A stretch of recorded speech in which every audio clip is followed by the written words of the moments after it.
Good morning. मेरा नाम निखत हुमैरा है। मैं स्माइल नेशनल महिला पीजी कॉलेज में राजनीति विज्ञान विभाग में असिस्टेंट प्रोफेसर हूँ। आज का जो हमारा विषय है जिस पे कि हम चर्चा करने वाले हैं वो है पाश्चात्य जगत के राजनीतिक विचारक थॉमस हॉब्स। आज हम उनके सोशल कॉन्ट्रैक्ट थ्योरी को समझेंगे, सामाजिक समझौता सिद्धांत पे चर्चा करेंगे। तो सोशल कॉन्ट्रैक्ट थ्योरी क्या है? उससे पहले जो थॉमस हॉब्स हैं उन्होंने मनुष्य के प्रकृति का विश्लेषण किया है, तो हम उस पर भी थोड़ा सा पहले प्रकाश डाल लेते हैं। थॉमस हॉब्स जो है उन्होंने एक आधुनिक विचारक हैं, आधुनिक राजनीतिक विचारक हैं, जिन्होंने सोशल कॉन्ट्रैक्ट थ्योरी को बहुत ही सिस्टमैटिक तरीके से हमारे सामने प्रस्तुत किया है। गैलीलियो की यांत्रिकी से प्रभावित होकर थॉमस हॉब्स ने विचार रखा कि संपूर्ण प्रकृति की व्याख्या यांत्रिक दृष्टि से की जा सकती है।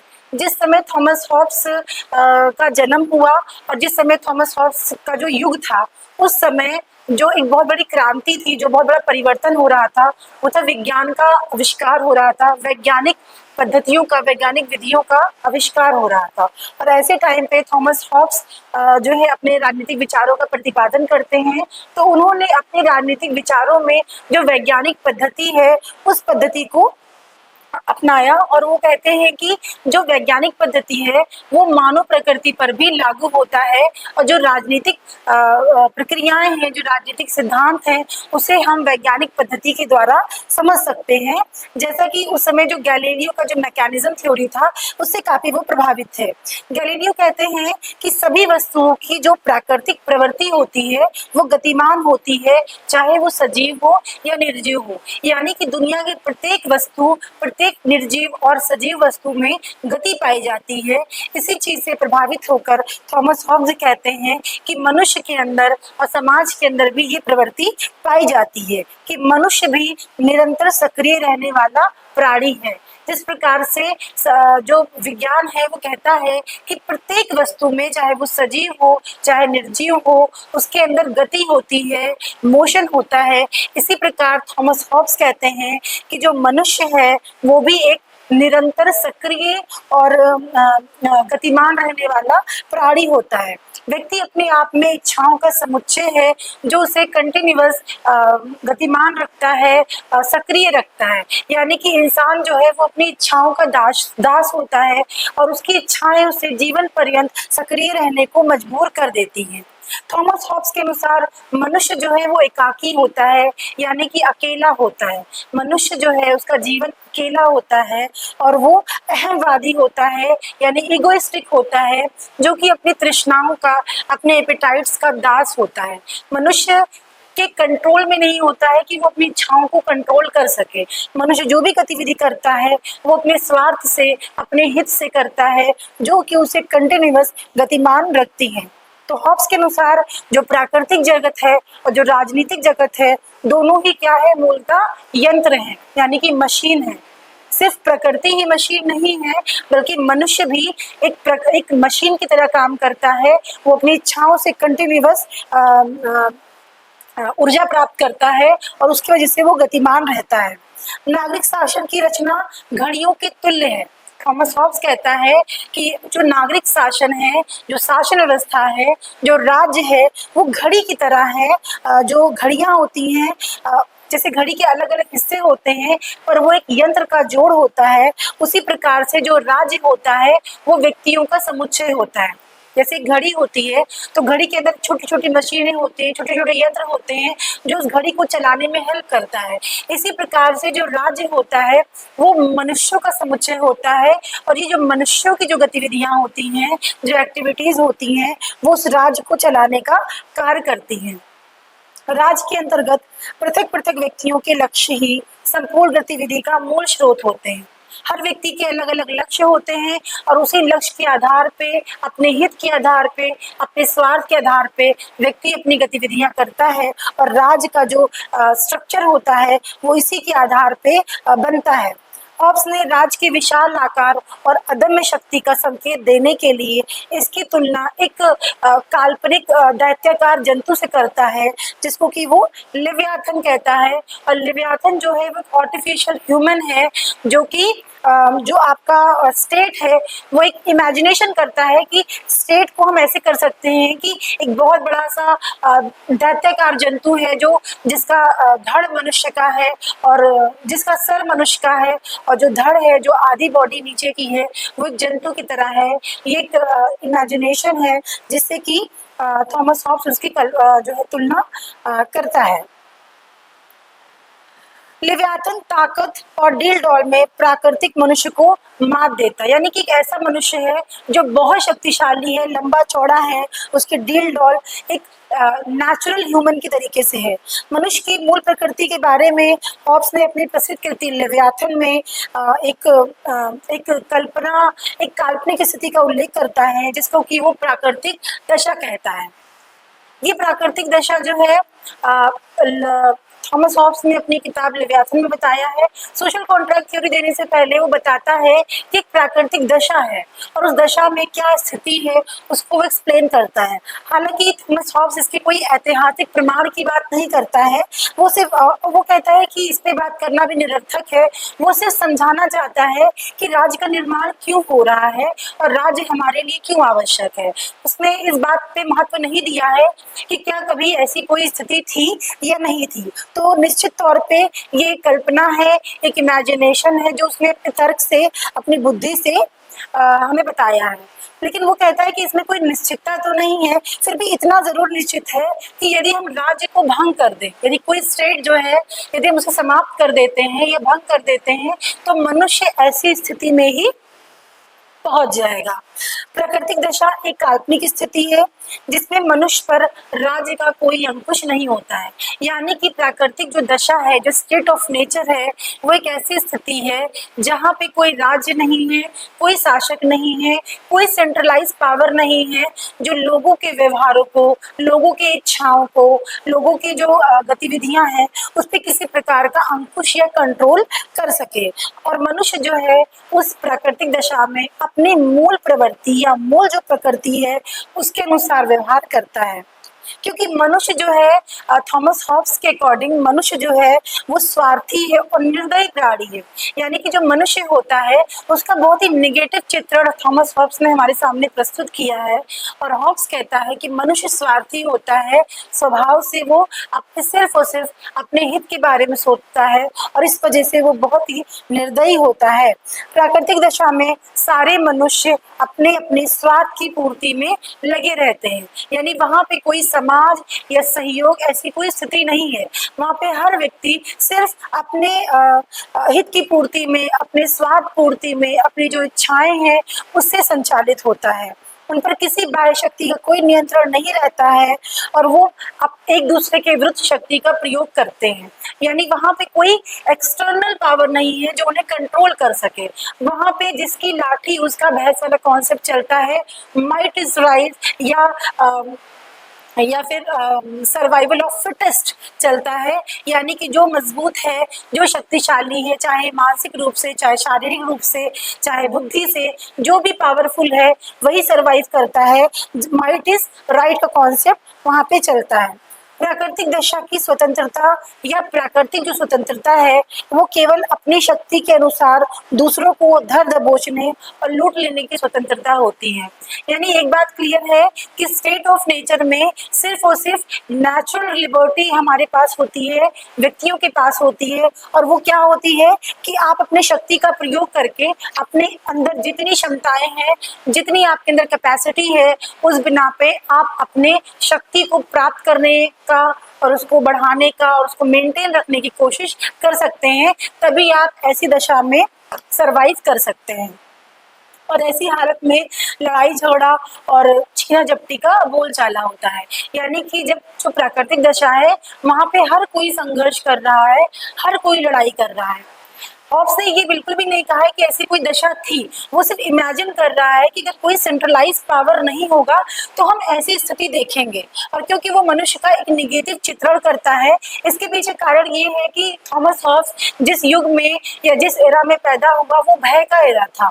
उस समय इंग्लैंड में सिविल वॉर चल रहे थे, लोग दंगे हो रहे थे, फसाद हो रहे थे, फिर उसका जो अपना पर्सनल हिस्ट्री रही है वो बहुत निगेटिव रही है। तो उसने मनुष्य का एक बहुत ही निगेटिव चित्रण अपने सामने जो है देखा और उसी के आधार पे उसने मनुष्य को स्वार्थी और निगेटिव प्राणी के रूप में हमारे सामने प्रस्तुत किया है। और इसलिए वो कहता है कि जो प्राकृतिक दशा है वहाँ पे सिर्फ लड़ाई झगड़ा और छीना झपटी होता है।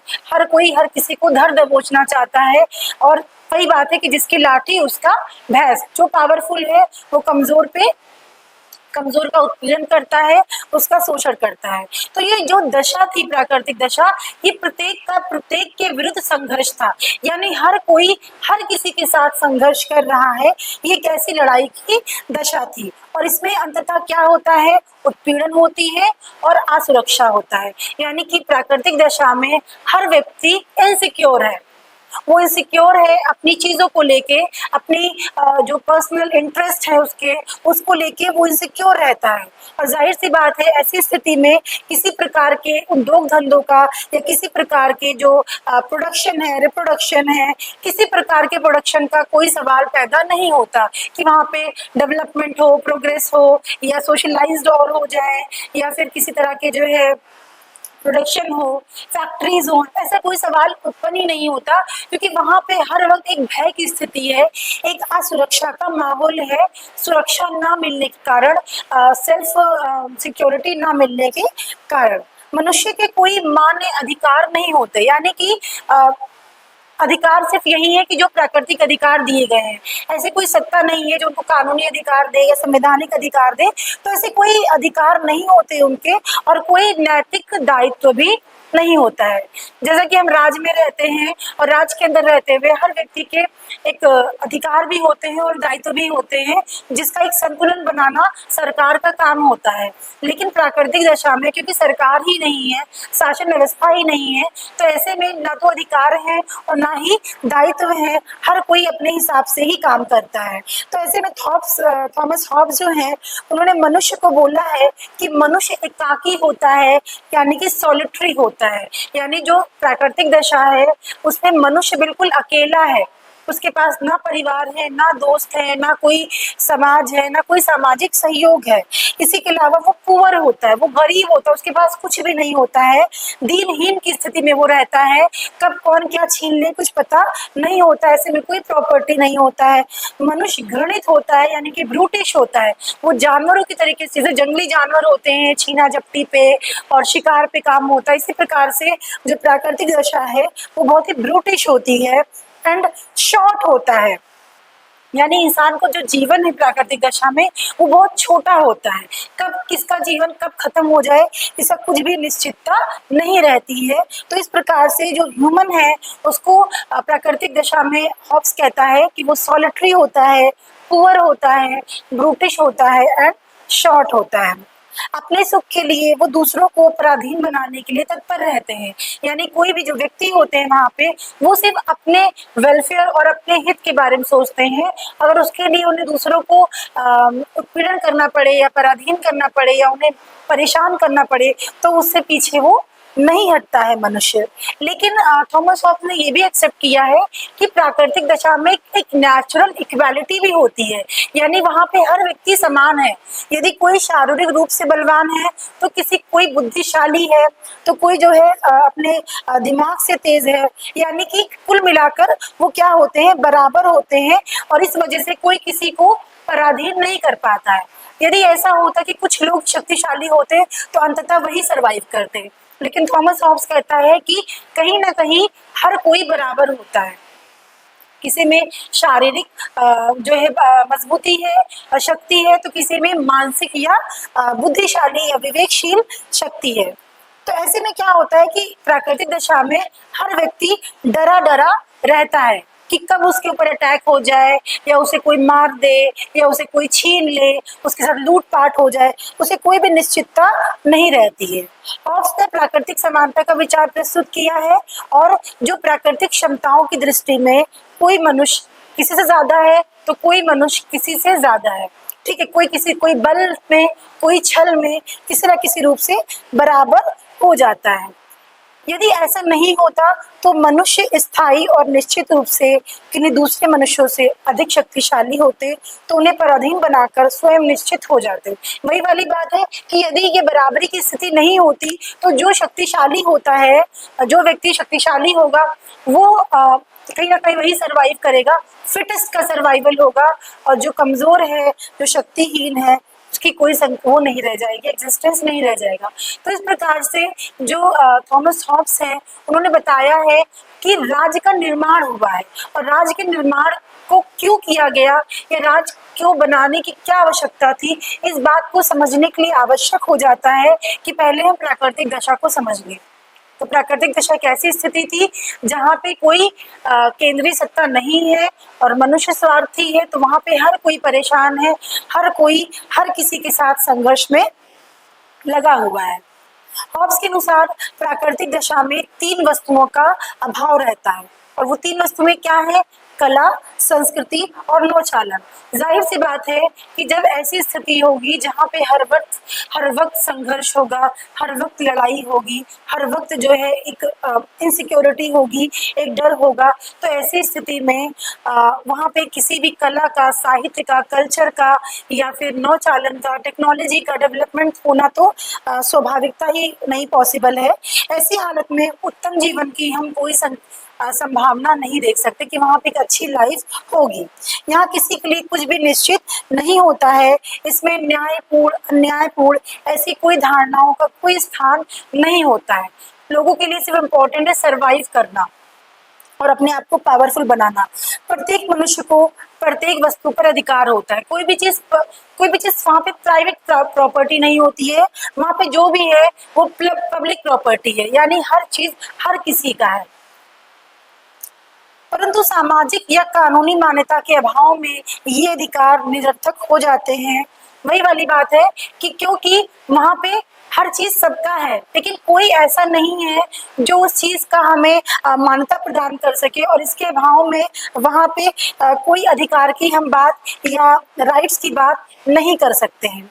ऐसी घोर अनिश्चितता की स्थिति में प्रत्येक मनुष्य मृत्यु के भय से त्रस्त रहता है, यानी कि ऐसी स्थिति में मनुष्य को डर होता है कि उसकी जिंदगी कब खत्म हो जाए। और फिर यहाँ पे जब मनुष्य के अंदर ये भावना आती है, ये तर्क बुद्धि आती है कि उसकी मृत्यु हो सकती है, एट लास्ट उसका जीवन खत्म हो सकता है, तो ऐसी स्थिति में मनुष्य अपने तर्क बुद्धि से काम करता है, और ये तर्क बुद्धि उसे निर्देश देते हैं। जो मनुष्य होते हैं प्राकृतिक दशा में, उनके जो लॉजिक्स होते हैं वो उनको डायरेक्शंस प्रोवाइड करते हैं, और ये डायरेक्शन जो है इन्हीं को थॉमस हॉब्स ने नेचुरल लॉ बोला है। यानी कोई नेचुरल राइट तो नहीं है, पर natural equality and natural law की बात थॉमस हॉब्स करता है। और ये प्राकृतिक कानून है क्या? प्राकृतिक कानून वास्तव में अपनी आत्मरक्षा के नियमों का समुच्चय है। आत्मरक्षा के लिए जो नियम बनाए वहाँ पे लोगों ने, 2-3 जो मेन नियम बनाए वहाँ के लोगों ने, जो कि सब लोग को एक सही लगता है अपनी तर्क बुद्धि के आधार पे कि हाँ ये बात सही है, उसको क्या बोला थॉमस हॉब्स ने? प्राकृतिक कानून। इसमें हम कह सकते हैं कि सबसे पहले हर मनुष्य का ध्येय शांति स्थापित करना है, और हर मनुष्य शांति स्थापित करना चाहता है जब तक कि युद्ध सर्वथा आवश्यक ना हो जाए। यानी कि प्राकृतिक दशा में मनुष्य अपने बुद्धि से, अपने तर्क से इस बात को समझता है कि हमें शांति की आवश्यकता है, और शांति हमें तब तक स्थापित करके रखना है जब तक कि ऐसी स्थिति ना हो जाए कि युद्ध है या फिर उसके जीवन को ही बिल्कुल खतरा है। ऐसी स्थिति में आप युद्ध कर सकते हो या फिर जो है अहिंसा का सहारा ले सकते हो। अदर टाइम पे हर मनुष्य इस बात को एक्सेप्ट करता है कि शांति होना आवश्यक है।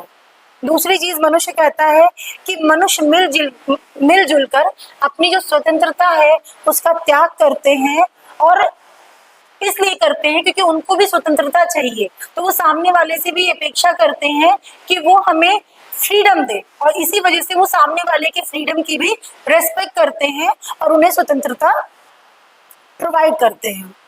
तीसरी चीज जो हम कह सकते हैं कि ये निर्देश मनुष्य के लिए केवल परामर्श का दर्जा रखते हैं। इसमें तीसरी पॉइंट हम ये कह सकते हैं कि हर मनुष्य आपसी समझौते का पालन करे और उपकार करने वालों का उपकार करे जिसके लिए वो कृतज्ञ है। यानी कि हर व्यक्ति जो समझौता होगा शांति को स्थापित करने के लिए और जो है अपने फ्रीडम को एंजॉय करने के लिए उस समझौते का पालन करे, उस समझौते के प्रति जो उसने शपथ ली है उसके प्रति वो कृतज्ञ रहे।